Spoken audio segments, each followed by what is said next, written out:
हमें जो है वो 125 रेज टू दी पावर 1/3 की वैल्यू फाइंड आउट करना है या इसको सिंप्लीफाई करना है।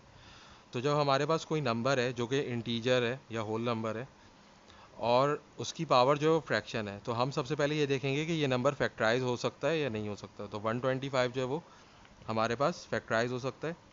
तो 125 किससे डिविजिबल है, हम सारे प्राइम नंबर से चेक करके देखेंगे। सबसे पहले 2 से देखेंगे, तो ये इवन नंबर अगर नहीं है तो ये जो है वो 2 से डिवाइड नहीं हो सकता। उसके बाद हम 3 से चेक करेंगे, तो 3 के लिए क्या होना चाहिए कि ये इन सब के डिजिट्स का सम जो है वो 3 से डिविजिबल होना चाहिए। तो 1 + 2 + 5 8 होता है, और 8 जो है वो 3 से डिविजिबल नहीं है।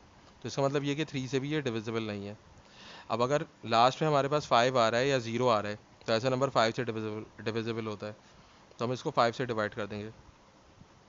तो 5 2 ज़ा 10, और फिर 2 कैरी हो जाएगा, 25 हो जाएगा, 5 5 ज़ा 25, फिर उसके बाद दोबारा 5 5 ज़ा 25। तो अब 5 1 ज़ा 5। तो इसका मतलब ये कि 5 मल्टीप्लाई बाय 5 मल्टीप्लाई बाय 5 क्या होगा, 125 होगा।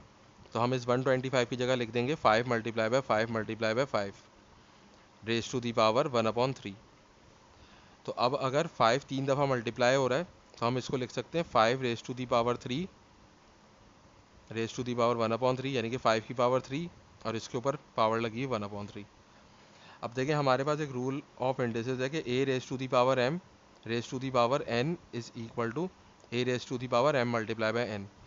तो देखें, अगर a की पावर m है और इस पूरे की पावर n है, तो ये दोनों पावर्स आपस में मल्टीप्लाई होती हैं।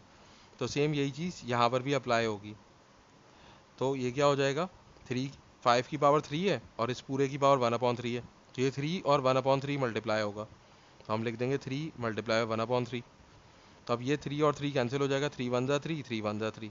तो 5 की पावर हो जाएगी 1, और 5 की पावर 1 जो है वो 5 के बराबर होता है।